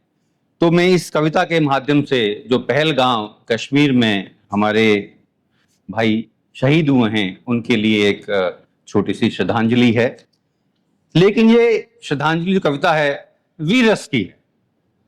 और जैसा सुनीता जी आपने कहा कि हम मौन श्रद्धांजलि नहीं देंगे, मौन बहुत हो गई, तो वीर रस की कविता है, आपके सम्मुख प्रस्तुत है। एक टेक है, 3 छंद हैं, आपका आशीर्वाद चाहूंगा। और इसका शीर्षक है केवल भावभीनी श्रद्धांजलि नहीं देंगे। बस अब और न सहेंगे, पानी सर के ऊपर से जा चुका है, धैर्य की परीक्षा अब और न देंगे, इस बार हम केवल भावभीनी श्रद्धांजलि नहीं देंगे। ये टेक है साहब। पहला छंद है, नापाक तूने अभी भोलेनाथ का देखा है भोलापन, न कि रुद्र रूप अपितु उदार कृपालु एवं शांत मन, तेरी इस अपौरुष हरकतों से कैलाश पर्वत है हिल गया, शंभु की समाधि टूट गई, तीसरा नेत्र है खुल गया, अब तू शिव का तांडव देखना, त्रिपुरारी के पिनाक से लाशों का शमशान देखना, धू धू कर जलेंगे नापाक शहर, असुरों से खाली हो जाएंगे, उस भभूत को हम अपने तन पर लगा मस्तक पे स्थान देंगे, इस बार हम केवल भावभीनी श्रद्धांजलि नहीं देंगे। आप समझते हैं पिनाक शिव जी का धनुष था और शिव जी ने उसको विशेष रूप से जो त्रिपुरासुर था उसका संहार करने के लिए बुलाया था। उसमें एक खासियत थी उस धनुष में कि वो 3 पुरी एक साथ उनका संहार कर सकता था, विनाश कर सकता था। तो आप 3 शहर चुन सकते हैं हमारे पड़ोसी मित्र देश के। अगला, नापाक कालिया नागफन अपना उठा रहा, नापाक कालिया नागफन अपना उठा रहा, गंगा जमुनी तहजीब छोड़ यमुना में जहर फैला रहा, निर्लज्ज कायर अधम कर रहा मासूमों की हत्या, मां के लाल बहनों के सुहाग पिता का साया उठा रहा। हे केशव, हे केशव, हे कान्हा, अब इस समस्या का समाधान कीजिए। अब केवल उसके ऊपर नृत्य मर्दन से काम न चलेगा, फन कुचल कर इसका संपूर्ण विनाश कीजिए। भारत में अकारण नौनिहालों को अनाथ न होने देंगे। इस बार हम केवल भावभीनी श्रद्धांजलि नहीं देंगे, नहीं देंगे। तो हमने याद कर लिया अपने शंकर भगवान को, अपने कृष्ण भगवान को। अब अगली बारी है हमारे भगवान श्री राम की। लेकिन उससे पहले मैं एक बात कहूंगा, यहां जो मैंने बात लिखी है, गंगा जमुना तहजीब छोड़ जमुना में जहर फैला रहा, तो आपको मालूम है उनका एजेंडा क्या था? किसी तरीके से जो हमारी गंगा जमुना तहजीब है, इसमें कंफ्यूजन पैदा करके देश में आपस में ही गृह युद्ध हो जाए और उसका काम बन जाए। तो बहुत बहुत शुक्रगुजार हैं कि सबने मैच्योरिटी का पर्पस दिया और वो इस तरह का कोई वाकया अभी तक देखने में सामने नहीं आए। तो ये मेरा अंतिम छंद है श्री राम, भगवान श्री राम को याद करते हुए, और ये भी संदर्भ आपने किया था। विनय न मानत जलद जड़ गए 3 दिन बीत, पर बोले राम सकोप तप भय बिन होए न प्रीत। आप जानते हैं इसका मतलब। तो इसी संदर्भ में हम कह रहे हैं, हमारा भय फैलाने का इरादा नहीं, कोई गीदड़ भभकी या नारा नहीं। दुश्मन ने धृष्टता से प्रधानमंत्री का नाम लेकर है ललकारा। 140 करोड़ भारतीयों ने दुश्मन की चुनौती को है स्वीकारा। ये आज का भारत है, ये आज का भारत है, घर में घुस के मारता और गिनता भी नहीं। अग्नि पृथ्वी त्रिशूल ब्रह्मोस केवल सजाने के लिए रखता नहीं, जरूरत पड़ी तो संधान कर दुश्मन का नामो निशान मिटा देंगे। इस बार हम केवल भावभीनी श्रद्धांजलि नहीं देंगे, नहीं देंगे। अनिल पाठक, आपका बहुत बहुत प्यार और सहयोग मिला, आपके लिए हार्दिक अभिनंदन। और ये जो मैं समझता हूं मेरी भावनाएं थी, ये 140 करोड़ भावना इसमें निहित थी, समाहित थी, और ये विचार मेरे व्यक्तिगत थे। मैं एक संस्था में कार्यरत हूं, उससे इसका कोई संबंध नहीं है, ये डिस्क्लेमर है। ठीक है। अब अंत में जब मैं ये लिख रहा था, इससे पहले मेरी माँ का देहावसान पिछले अगस्त में हुआ, तो मैं उनको श्रद्धांजलि देना चाहता था, तो मैं 2 शब्द उनके लिए रखूंगा। और ये चूंकि मैंने पालीवाल साहब की बात सुनी तो उससे और मन द्रवित हो गया, और शालिनी जी आपकी बात सुनी तो और जाने कहाँ चले गए लोग। तो वो 2 मैं पंक्तियां अपनी माँ के लिए जरूर रखूंगा। मेरी माँ ने मुझे कई अनमोल संस्कार दिए, मेरी माँ ने मुझे कई अनमोल संस्कार दिए। प्रभु राम की भक्ति की शक्ति, गौ सेवा, दरिद्र सेवा, एकादशी व्रत की महत्ता, गंगा माँ की सेवा, धरती माँ की सेवा आदि इत्यादि। मैं अपनी माँ को क्या श्रद्धांजलि देता, मैं अपनी माँ को क्या श्रद्धांजलि देता। मैं राम धुन गुनगुनाता हुआ मंदिर के आगे नीम का पेड़ लगाया, गौ माता को गुड़ और भूखे को भोजन कराया, भूखे को भोजन कराया। धन्यवाद। अनिल पाठक।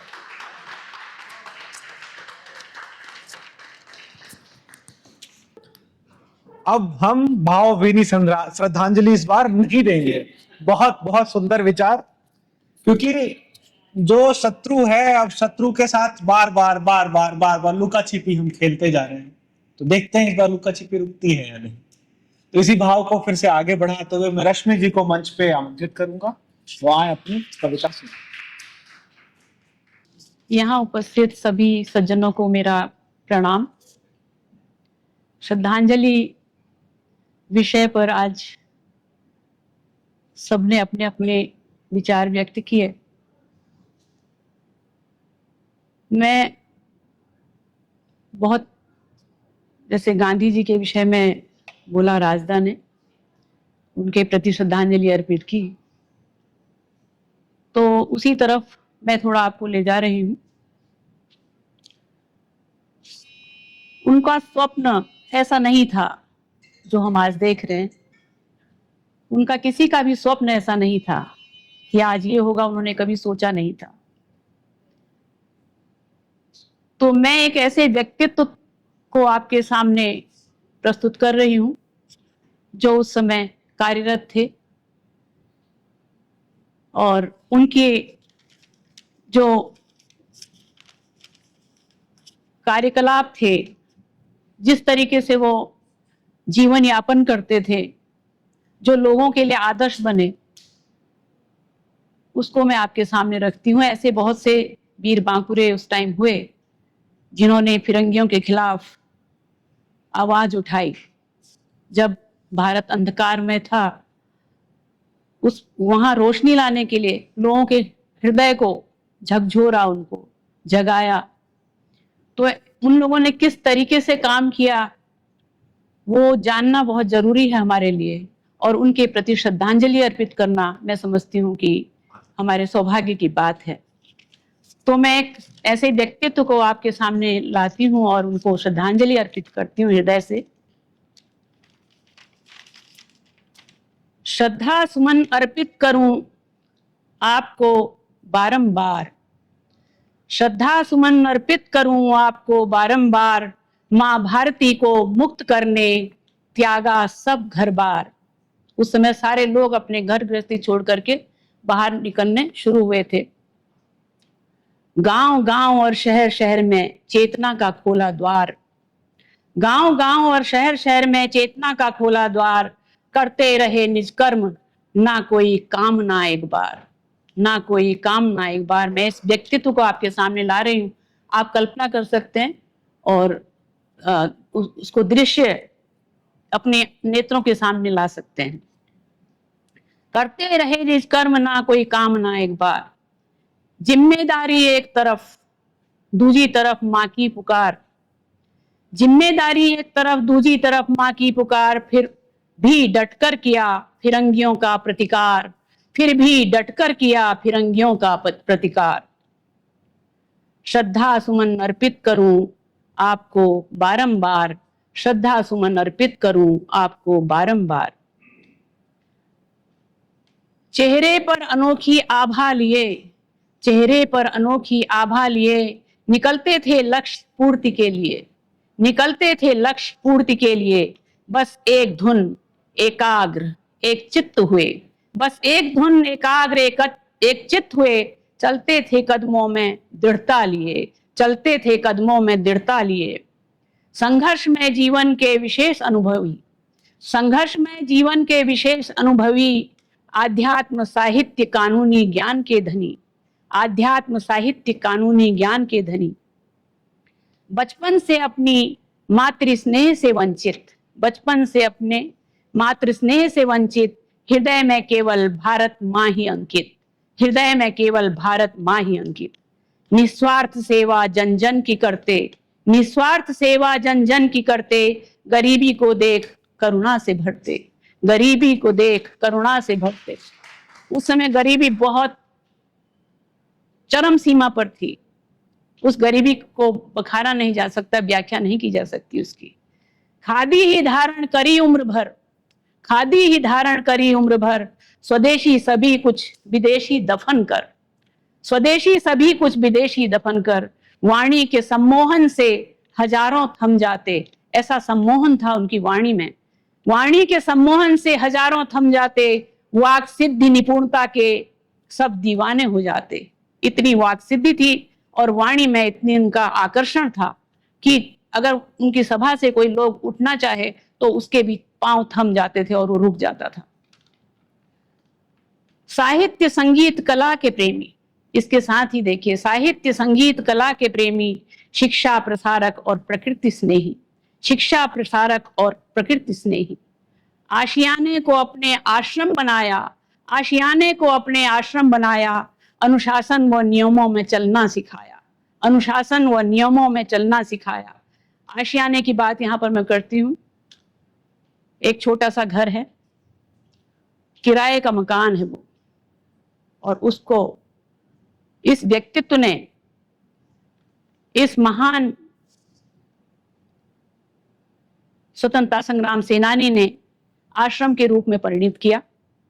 अनुशासन व नियमों में चलना सिखाया और सबको घर में एक नियम उन्होंने बनाए, सिद्धांत बनाए और अनुशासन की महत्ता बताई। उस अनुशासन में चलना कितना मनुष्य के लिए कितना आवश्यक है। सुबह शाम प्रभु प्रार्थना मिलके होती, सुबह शाम प्रभु प्रार्थना मिलके होती, दिनचर्या आरंभ योग साधना से होती। सुबह शाम प्रभु प्रार्थना मिलके होती, दिनचर्या आरंभ योग साधना से होती। हमें सत्य पथ पर चलना सिखाया, हमें सत्य पथ पर चलना सिखाया, सभी के दिलों में देश प्रेम जगाया, सभी के दिलों में देश प्रेम जगाया। जो आशियाने की मैंने बात कही आपसे, ये आज भी उसी तरीके से किराए के मकान पर उनके पुत्र और जितने भी उनके परिवार के लोग हैं वो सब उसमें आज भी किराए में रहते हैं।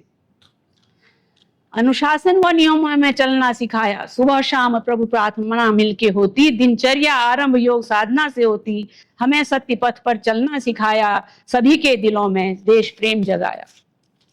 काव्य कला और लेखनी में माहिर, काव्य कला और लेखनी में माहिर। यहाँ सभी कविगण हैं तो उनकी ये भी एक विशेषता थी, काव्य कला और लेखनी में माहिर। जब आजादी के लिए लड़े तो वो जेल की कोठरियों में भी कविताएं लिखा करते थे। काव्य कला और लेखनी में माहिर, और आज भी उनकी कुछ कविताएं याद आती हैं, उसको फिर बताऊंगी, आपको सुनाऊंगी। पढ़ना पढ़ाना नेतृत्व में शातिर, काव्य कला और लेखनी में माहिर, पढ़ना पढ़ाना और नेतृत्व में शातिर। ऐसे अद्भुत व्यक्तित्व के स्वामी को, ऐसे अद्भुत व्यक्तित्व के स्वामी को भावपूर्ण श्रद्धांजलि, भावपूर्ण श्रद्धांजलि, भावपूर्ण श्रद्धांजलि। पूज्य पिताजी को भावपूर्ण श्रद्धांजलि, पूज्य पिताजी को, पूज्य पिताजी को, पूज्य पिताजी को भावपूर्ण श्रद्धांजलि। तो आज भी आपने सुना होगा गीत, उठ जाग मुसाफिर भोर भई, अब रैन कहाँ तू सोवत है। आज भी ये पंक्तियां मुझे 4 बजे उठा देती हैं। और भी उनके बहुत सुंदर सुंदर उनके गीत लिखे हुए हैं। और उस समय जो वे लोग गाते थे, एक जज्बा था उनके अंदर, एक कार्य को करने की कुशलता थी, एक तरीका था, विवेक था, ज्ञान था, समझ थी, उस ढंग से करते थे। तो आज अगर हम देखते हैं तो वो सारा फीका सा हुआ पड़ता है। एक लाइन वो हमेशा बोला करते थे, क्योंकि उनका जो जोश था उसमें बना रहता था, सरफरोशी की तमन्ना अब हमारे दिल में है, देखना है जोश कितना बाजुए का दिल में, देखना है जोर कितना बाजुए का दिल में है, बाजुए का दिल में है। धन्यवाद। स्वर्गीय पिता श्री जयदत्त वैला जी का वर्णन, उनके स्वरूप का चित्रण और उनको श्रद्धांजलि दी है। तो ज्यादा समय ना जाया करते हुए अब मैं खुद को प्रस्तुत करता हूं आपके सामने।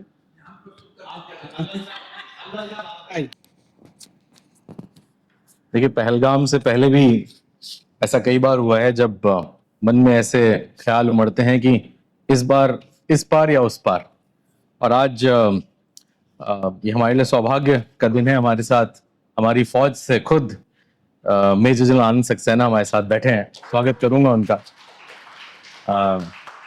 वैसे तो फौज में एक बड़े आला दर्जे के अफसर हैं वो, लेकिन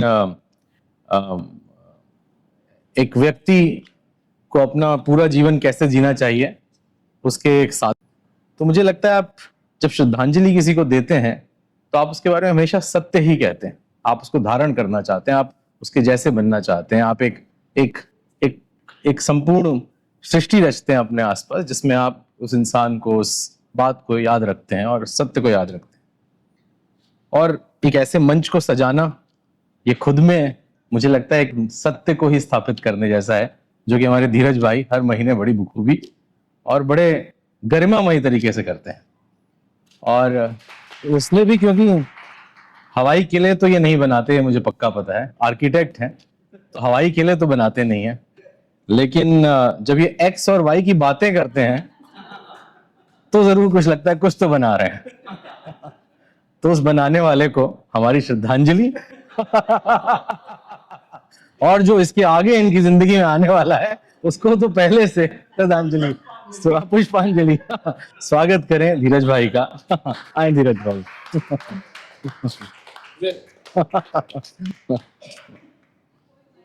जी जी, बहुत बहुत धन्यवाद मोहित भाई।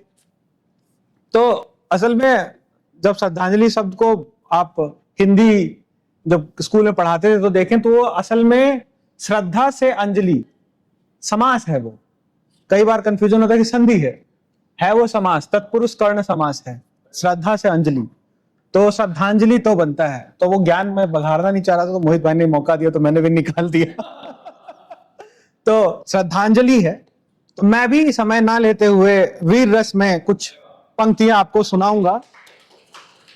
मैं इस चीज को आप किसी से भी जोड़ सकते हैं, हमारे स्वतंत्रता सेनानियों से, सैनिकों से, डॉक्टरों से जो कोविड के समय पे समर्पण भाव से काम किए जा रहे थे। आप किसी से भी जोड़ सकते हैं, ये भाव है सिर्फ। ले खड़े थे खुद के तन को, ले खड़े थे खुद के तन को, जा भिड़े थे ले कफन वो,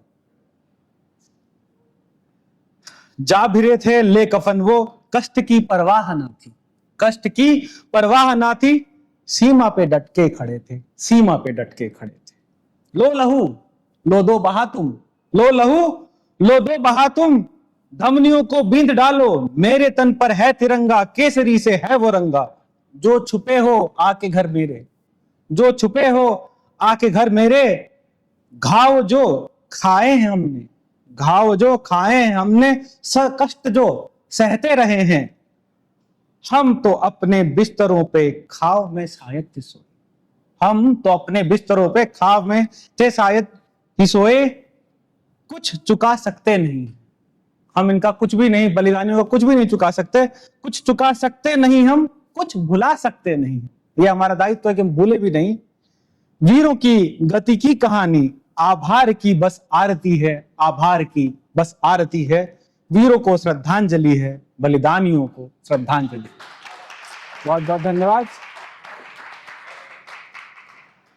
अब दूसरी कविता के और जाऊंगा। जब हम गरिष्ठ भोजन करते हैं तो मुख शुद्धि करना बहुत जरूरी होता है ना। अब खूब खाना खा लिया हमने तो दही खाना है, दही खाने के बाद आपको पान भी खाना है, तो मैथिल पान खिलाए बिना घर से भेजेगा नहीं आपको। तो मैं उसको, उस मुख शुद्धि कविता में व्यंग है, तो जब आप व्यंग करते तो थोड़ा सा माहौल हल्का हो जाएगा। तो मैं मुख शुद्धि किए बिना छोड़ूंगा नहीं, तो मैं व्यंग पे आता हूं। एक्स का आभार श्रद्धांजलि। आ गया ठीक। तो अब आते हैं, क्योंकि मुख शुद्धि आवश्यक है। हृदय को जो तू काट कर गई, हृदय को जो तू काट कर गई, वृंदावन से फैले मन को, वृंदावन से फैले मन को, उपवन को क्षण में ही सपाट कर गई। हे छलिया प्रियतमा, हे छलिया प्रियतमा, तू मेरे जीते जी गरुड़ पुराण का पाठ कर गई, गरुड़ पुराण का पाठ कर गई। जनरली हम तन मन धन कहते हैं, तो मैंने यहां थोड़ा उल्टा किया है, क्योंकि एक्स के साथ यही होता है। धन तन मन लगा दांव पर, धन तन मन लगा दांव पर, जो मलंग में हुआ पड़ा था, धन तन मन लगा दांव पर, जो मलंग में हुआ पड़ा था, प्रेम का रस जो सिमट गया था। अब क्या होता है, आप केंद्रित हो जाते हैं एक ही व्यक्ति पे, तभी टॉक्सिसिटी बढ़ती है, केंद्रित हो जाते हैं। प्रेम फैले तो अच्छा है, अगर जम जाए, बहाव खत्म हो जाए तो टॉक्सिक हो जाता है। तो प्रेम का रस, जी, प्रेम का रस जो सिमट गया था, तुझसे केवल लिपट गया था। कबीर आहा सद्भाव भूल कर, कबीर आहा, कबीर के सद्भाव भूल गया हूं मैं, कबीर आहा सद्भाव भूल कर, कबीर सिंह सा निपट बना था, निपट बना था। तोड़ के सारी मर्यादाएं, तोड़ के सारी मर्यादाएं, भूल स्वजन मित्रों को सारे। लड़के भी ताने मारते, भाई तू कहां घूम रहा है, माँ बाप भी बोल रहे कहां गए, फोन में चिपके हो। तो तोड़ के सारी मर्यादाएं, भूल स्वजन मित्रों को सारे, प्रेम से ज्यादा आसक्त पड़ा था, आसक्त पड़ा था। तेरे जाने से मैं, तेरे जाने से मैं अब सबका होने लगा हूं। प्रेम की परिभाषा वृहत हुई है। प्रेम की परिभाषा वृहत हुई है। हे छलिया उन कटु भावों को दे श्रद्धांजलि, बेहतर प्रेमी मानव होने लगा हूं, होने लगा। धन्यवाद, बहुत बहुत धन्यवाद। आप सबका आभार, सारे कवियों का आभार, सारे श्रोतागणों का आभार। मेजर साहब आप हमारे साथ हैं, सबसे पहले आपका आभार। जनरल साहब, सॉरी सर, दंडवत क्षमा। तो मैं आपका मित्र हूं तो मैंने उसी का प्रयोग, गलती माफ, क्षमा क्षमा। तो आपका बहुत बहुत आभार, आपने हम सबको सुना। 2 शब्द अगर आप कुछ कहें हमें तो हमें बहुत अच्छा लगेगा सर, प्लीज।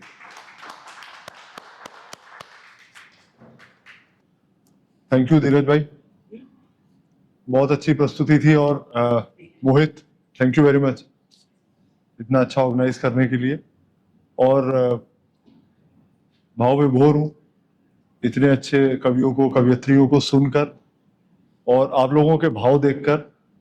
और जब तक सारे भारतीयों के भाव ऐसे हैं तब तक एक आध पहलगाम तो हो जाएगा, लेकिन बहुत सारे पहलगाम दूसरी तरफ भी होने को तत्पर हैं। तो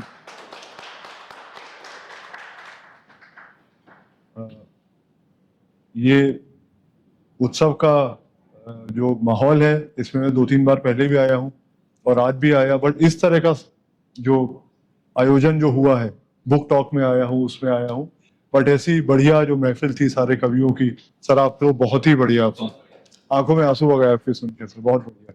और जो श्रद्धांजलि सबने दी अपने अपने बड़ों को, अपने माँ बाप को, सैनिकों को और डॉक्टरों को, पेड़ों को, पौधों को, पक्षियों को, और इससे पता लगता है कवि हृदय कितना नाजुक है और कैसे अपने भाव इतने अच्छे तरीके से आपने व्यक्त किए। बहुत आभारी हूँ, धन्यवाद, धन्यवाद।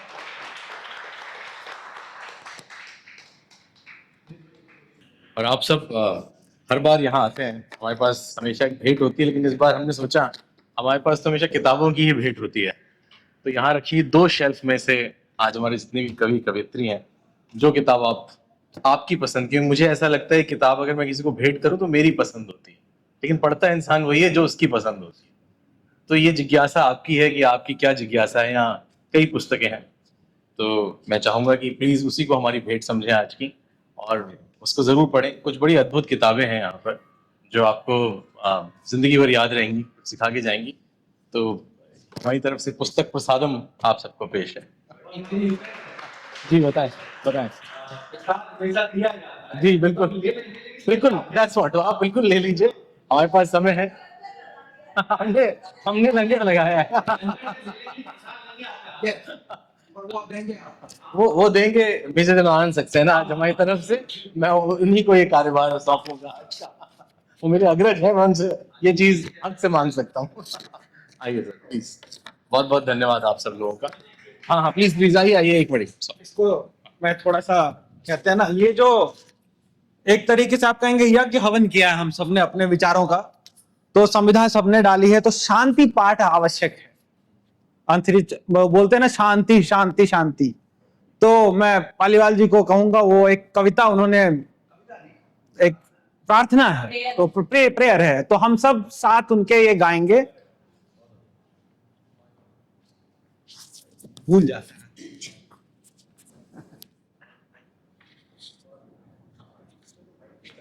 जनरल साहब आप आए, आपने हमें सुना, हम आपके आभारी हैं।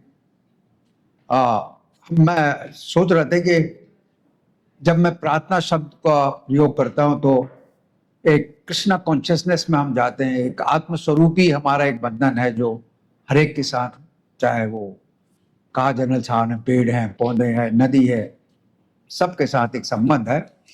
और ये हम प्रार्थना कहेंगे, ये सबके लिए है। आज हम ऐसे मौके पे मिले कि जहाँ पर हमारे अपने बीच से कुछ लोग गए और बड़े बहुत ही दुखद स्थिति में गए। भावना दिन रात मेरी, भावना दिन रात मेरी, सब सुखी संसार हो। सत्य सत्य संयमशील का व्यवहार बारंबार हो, भावना दिन रात मेरे सब सुखे संसार हो। सत्य संयमशील का व्यवहार बारंबार हो, धर्म के विस्तार से संसार का उद्धार हो, पाप का परित्याग हो और पुण्य का संचार हो।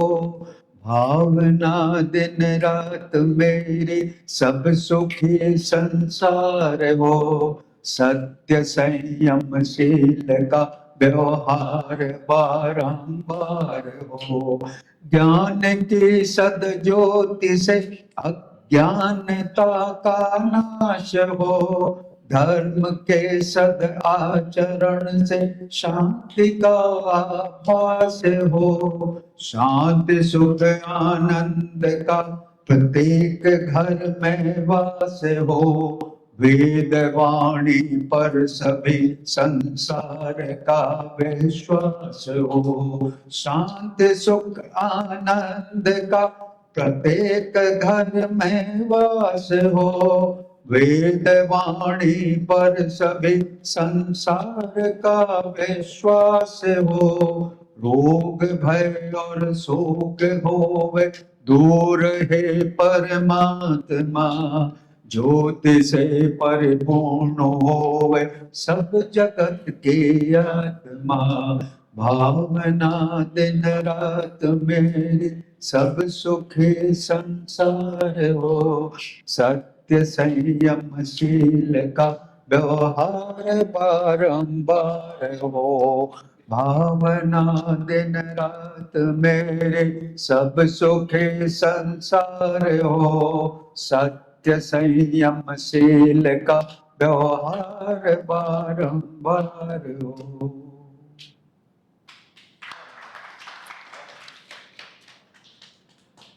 धन्यवाद सभी को।